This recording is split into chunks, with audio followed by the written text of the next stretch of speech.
जय हिंद। मैं पीके Singh mathematics classes से आज हम लोग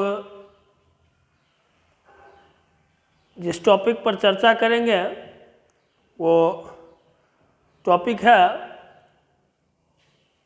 अव्यूह का ए इन्वर्स निकालने के लिए हम लोग सिखा दिए थे। ए निकालने के लिए सिखा दिए थे। ए इन्वर्स का प्रयोग करके दो चर वाले और तीन चर वाले रैखिक समीकरण निकाय का हल ज्ञात करना। पहले सबसे पहले ये जानना है रैखिक समीकरण निकाय क्या है। जैसे आप लोग ax plus by plus c बराबर 0 ये पढ़ा है समीकरण। ये है एक दो चर वाला एक समीकरण।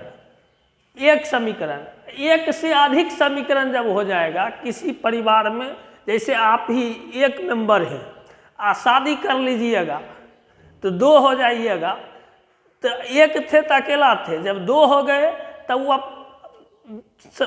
समीकरण निकाय मतलब तब निकाय के फॉर्म में आ गए। आपका बाल बच्चा हो जाएगा वो भी निकाय के फॉर्म में हो जाएगा, मतलब निकाय के समूह के रूप में आ गए। समीकरणों के समूह को समीकरण निकाय कहते हैं। जैसे व्यक्तियों के समूह को परिवार कहते हैं, उसी प्रकार से समीकरणों के समूह को, एक से अधिक समीकरण था समीकरणों के समूह को समीकरण निकाय कहा जाता है। पहले समीकरण निकाय के बारे में जानिए। समीकरण निकाय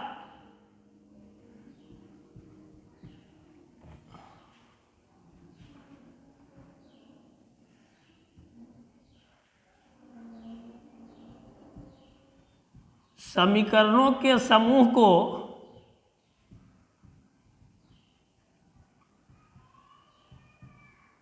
समीकरण निकाय कहा जाता है।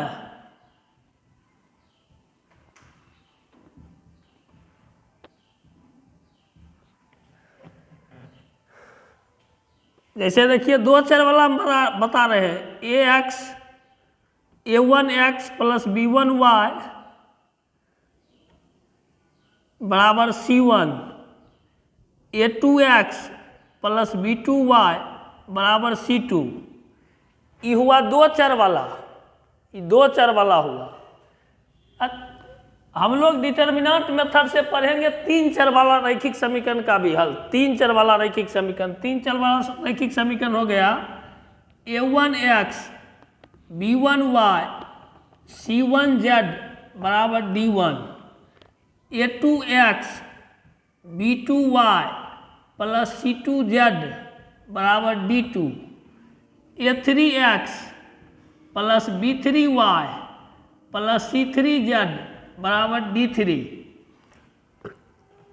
ये हुआ दो चर वाला रैखिक समीकरण। ये हुआ तीन चर वाला रैखिक समीकरण निकाय हुआ। ये भी समीकरण निकाय हुआ। क्योंकि दो चर वाला समीकरण निकाय, दो चर वाला में आपको दो समीकरण की जरूरत पड़ेगा समीकरण को हल करने के लिए, और तीन चर वाले में तीन समीकरण की जरूरत पड़ेगा समीकरण को हल ज्ञात करने के लिए। तो इसको हल हम सारणिक विधि से करेंगे कैसे, इसका हल सारणिक विधि से करेंगे कैसे, ये सुनिएगा। हल सारणिक विधि से हल ज्ञात करना। समीकरण निकाय का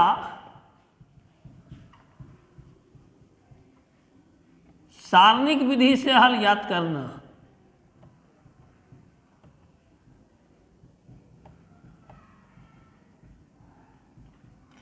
क्या करोगे सो सुनो।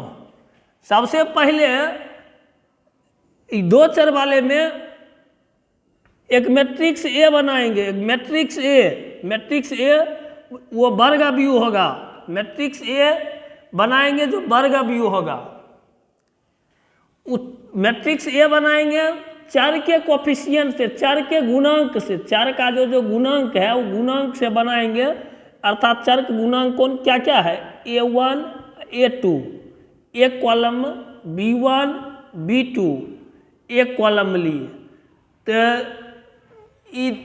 दो चर वाला में 2 गुने 2 मैट्रिक्स बनेगा। 2 गुने 2 मैट्रिक्स ए मैट्रिक्स। एक और मैट्रिक्स बनाइएगा बी मैट्रिक्स, वो लीजिएगा कॉलम मैट्रिक्स, वो कॉलम लेना है, यानी अर्थात कॉलम मैट्रिक्स एक के कॉलम ओकरा में रहेगा, वो कोस्टेंट टर्म से बनाना है। कोस्टेंट टर्म, ये जो कोस्टेंट टर्म देख रहे हैं C1 और C2, इससे बनाए हम बी मैट्रिक्स। पहले ए मैट्रिक्स बनाए चर के गुणांक से, बी मैट्रिक्स बनाए कोस्टेंट टर्म से, एक एक्स मैट्रिक्स बनाइएगा, x matrix, x matrix, x matrix बनाइएगा इसे। ये भी लेना है कॉलम मैट्रिक्स, या स्तंभ में अभी लेना है। इसमें लेंगे एक्स और वाई, जो जो चर रहेगा एक्स वाई। तो चलिए इसमें उसी प्रकार से इसमें कैसे बनाइएगा, 3 गुने 3 वाला में कैसे बनाइएगा, 3 गुने 3 वाला में किस प्रकार से बनाएंगे, A B C, A B और एक्स मैट्रिक्स। तो ए मैट्रिक्स बनाएंगे, तो ए मैट्रिक्स के बारे में बोले थे चर गुणांक लिखते हैं, चर गुणांक। ए कॉलम लिखेंगे एक्स, एक्स का जो कोफिशिएंट है, A1 A2 A3, B1 B2 B3, C1 C2 C3। एक लेंगे बी मैट्रिक्स, बी मैट्रिक्स लोगे इसका कांस्टेंट टर्म से, कांस्टेंट टर्म में है D1 D2 D3। और एक लेंगे एक्स मैट्रिक्स, जो चर का लेंगे, चर क्या क्या है, एक्स वाई जेड। ये भी स्तंभ में अभी लेना है, ये भी स्तंभ में अभी लेना है। यहाँ बढ़िया से देखो, अलग में दिखा रहे हैं। ए मैट्रिक्स और एक्स मैट्रिक्स को मल्टीप्लाई करो, देखो बी मैट्रिक्स के इक्वल होगा। ए मैट्रिक्स और एक्स मैट्रिक्स को मल्टीप्लाई करो तो बी के इक्वल होगा, अर्थात ये आपको आ जाएगा। देख लो बढ़िया से, ये जैसे ए लिए हम A1 A2 B1 B2, x लिए एक्स वाई, बी लिए C1 C2।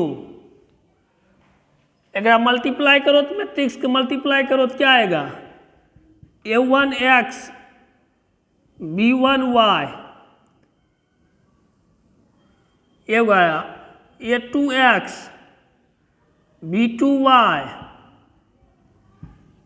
बराबर C1 C2। अर्थात कॉरस्पॉन्डिंग एलिमेंट इक्वल करेंगे तो A1 X B1 Y बराबर C1, A2 X B2 Y बराबर C2। देखो पुनः वो हम समीकरण पर पहुंच गए कि नहीं, समीकरण पहुंच गए। यानी AX बराबर B लिखने पर हम जैसा समीकरण है उस समीकरण के फॉर्म पे पहुंच जाएंगे। AX बराबर B लिखने पर, अर्थात AX बराबर हम B लिख सकते हैं।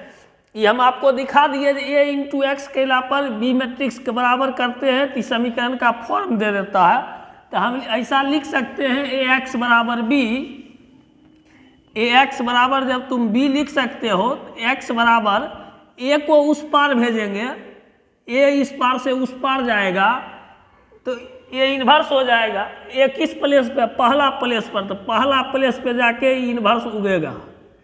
X बराबर हो जाएगा A inverse into B, X बराबर होगा A inverse into B।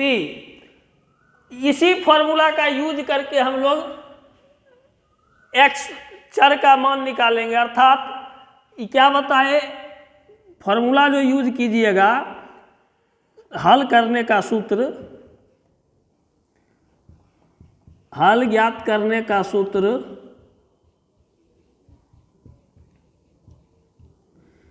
x बराबर A inverse into B matrix का यूज करेंगे। x बराबर A इन्वर्स इंटू बी, ये सूत्र कहाँ से लाए तो यहाँ बताए। AX बराबर B करते हैं तो इक्वेशन आ जाता है, अर्थात इक्वेशन को हम AX बराबर B लिख सकते हैं। A को उधर भेज देंगे तो x बराबर A इन्वर्स इंटू बी हो जाएगा। A पहला प्लेस पे, इसीलिए पहला प्लेस इन्वर्स आया। इसी फॉर्मूला का यूज करके हम समीकरण का हल ज्ञात करेंगे, चाहे 2 चर वाले हो या 3 चर वाला हो, 2 चर वाला हो या 3 चर वाला हो। इसी फॉर्मूला का यूज करके हम लोग हल ज्ञात करेंगे। इसमें आप लोग टेंथ में पढ़े होंगे, दू चर वाला बहुत ऐसा समीकरण मिला होगा जेकर एक हल हुआ होगा, कते समीकरण ऐसा होगा जेकर अनेक हल हुआ होगा, कते समीकरण ऐसा हुआ होगा समीकरण निकाय जेकर कोई हल नहीं होगा। तो इसमें भी वो फॉलो होता है। तो इसमें इसका रूल क्या है सो सुनिए। ओकर रूल लिखा देते हैं कि कौन समीकरण समीकरण निकाय के एक हल होगा, किस समीकरण निकाय का अनगिनत हल होगा, किसका कोई हल नहीं होगा। ये कैसे पता करते हैं सो सुनो। यदि डेट ए मैट्रिक्स जो बनेगा ए मैट्रिक्स इसमें या उसमें, यदि डेट ए 0 नहीं हो, यदि डेट ए 0 नहीं हो तो समीकरण निकाय संगत होगा। समीकरण निकाय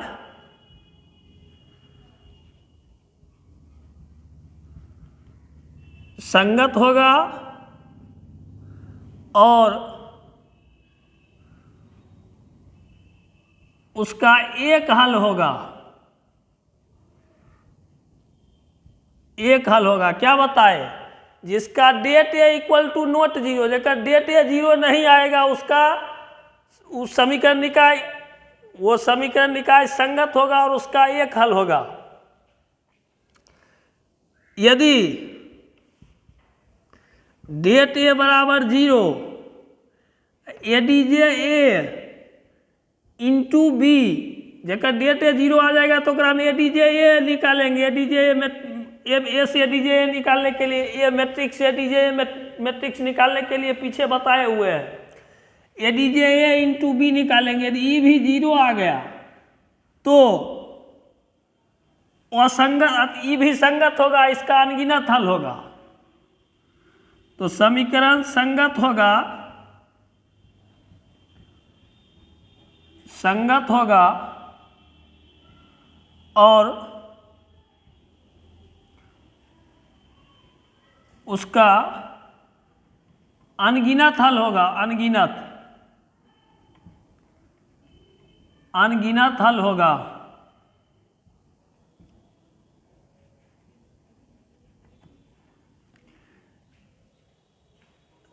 एक और बता रहे हैं।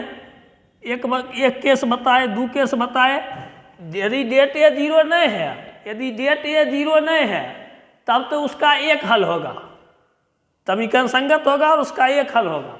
यदि डेट ए 0 है तो डेट ए 0 आ जाएगा, तब A D J A into B निकाल के भी चेक करोगे। A D J A into B matrix निकाल के चेक करेंगे, वो भी 0 आ जाएगा, यानी वो मैट्रिक्स आ जाएगा।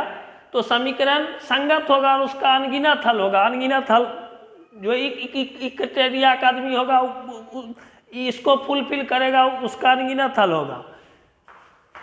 यदि यहाँ तीसरा बता रहे हैं, यदि डेट ए बराबर 0, एडीजे ए इंटू बी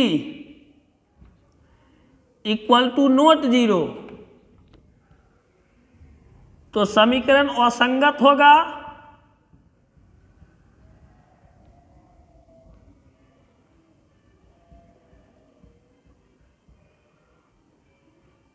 असंगत होगा और उसका कोई हल नहीं होगा।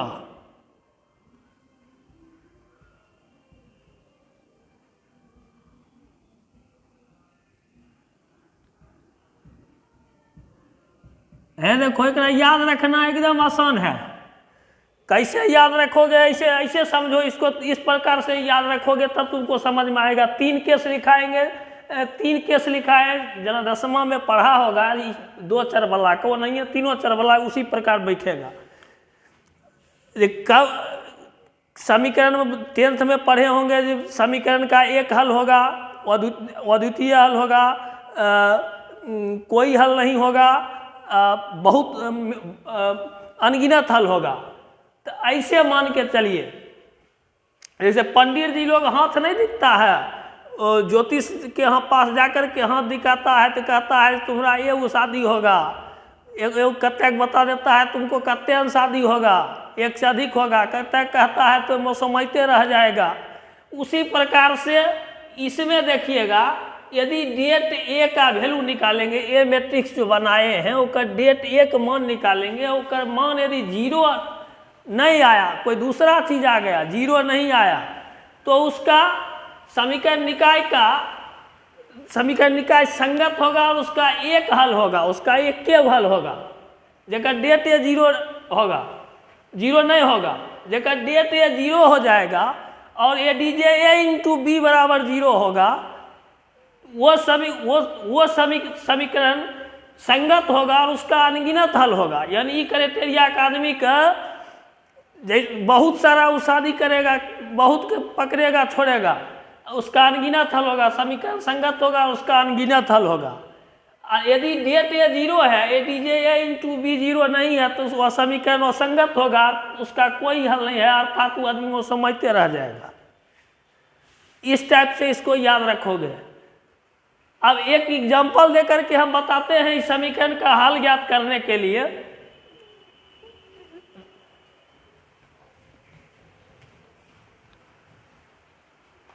है देखिए,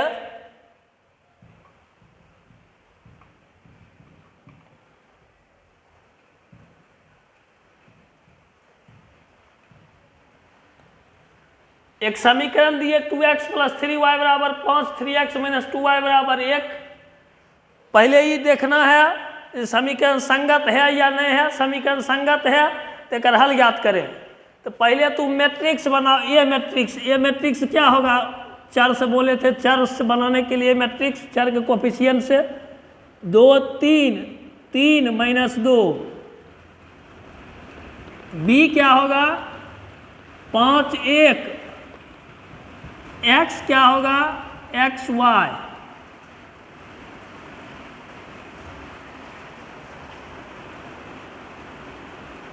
डेट ए निकाल के चेक कर लो, डेट ए निकाल करके अभी है जेकर हल होगा कि नहीं हल होगा, ये जांच कर लेंगे। डेट ए निकाल करके जेकर ये हल होगा कि एक से अधिक हल होगा, तो -4 -9 क्रॉस मल्टीप्लिकेशन करके घटाए, -4 -9 -13, अर्थात 0 नहीं आया है जी। यानी इसको फॉलो किया, 0 नहीं आया, इसको फॉलो किया, एक हल होगा, एक हल होगा। एक हल होगा तो निकालेंगे कैसे, तो हल करने के लिए फॉर्मूला बताए, x बराबर A inverse into B. Formula बताए थे ना, हल याद करने का सूत्र x बराबर A इनवर्स इंटू बी। ये इसी फॉर्मूला से ये हल होगा। तो अब x की जगह तुम x मैट्रिक्स बैठा दो, x y। कहोगे सर ये इनवर्स तो है ही नहीं, हमको ये मालूम है ये इनवर्स है। तो पिछले वीडियो में देखिएगा, ये इनवर्स निकालने के लिए सिखाए हुए हैं। ए इनवर्स फॉर्मूला होता है 1 det A into A D J, 1 det A into A D J A into B, X Y 1 det A कहते अभी जस्ट निकाले थे -13 ना, -13। ए डी जे ए केना निकालते हो, एक को फैक्टर लिख कर, एक को फैक्टर क्या होगा -2, एक को फैक्टर क्या होगा 3, माइनस लगेगा -3, एक को फैक्टर क्या होगा -3, एक को फैक्टर क्या होगा 2। इसका transpose into B, B matrix क्या है 5 1, एक्स वाई 1/-13, एक ट्रांसपोज कर लो, -2 -3, -3 2, ट्रांसपोज किए इंटू 5 1, एक गुना करोगे एक्स वाई बराबर 1/-13 इंटू -10 -3 -13, -15 जोड़ 2 -13, -13 से प्रत्येक पद में भाग पड़ेगा, 1 1, x के मान भी 1, y के मान भी 1। अब देखो x के एगो मान निकला, y के भी एक मान निकला है, एक हल वाला था। अब एक ई चेक कर लो जो मेरा बनाया हुआ सही है कि गलत है, तो एक्स वाई के मन में जो है सो इक्वेशन में रखेंगे तो LHS RHS इक्वल आ जाना चाहिए। आई में रखेंगे ना इक्वेशन में, LHS और RHS इक्वल आ जाए तो समझ जाओ कि जो मेरा बनाया हुआ सब चीज़ सही है। तो रख देंगे तो देखो यहाँ 2 इकाई 2 और 3 इकाई 3, 3 2 5, LHS RHS बराबर एक रो में रख के चेक कर सकते हैं। 3 घटाओ 2, x का मान भी 1 है, 3 इकाई 3, y का मान भी 1 है, तो 3 घटाओ 2 1 दे रहा है, अर्थात मेरा बनाया हुआ सही है। इस प्रकार से आप चेक भी अपने आंसर को कर सकते हैं। ये 2 गुने 2 बताए, आप एक्सरसाइज जो बता रहे थे उसके अगले एक्सरसाइज में इस टाइप का क्वेश्चन है, वो उसको बनाइएगा। जो क्वेश्चन में दिक्कत होगा व्हाट्सएप ग्रुप पर कमेंट कीजिएगा, नेक्स्ट क्वेश्चन बताते रहेंगे। आज के लिए इतना ही, फिर मिलेंगे नेक्स्ट वीडियो में।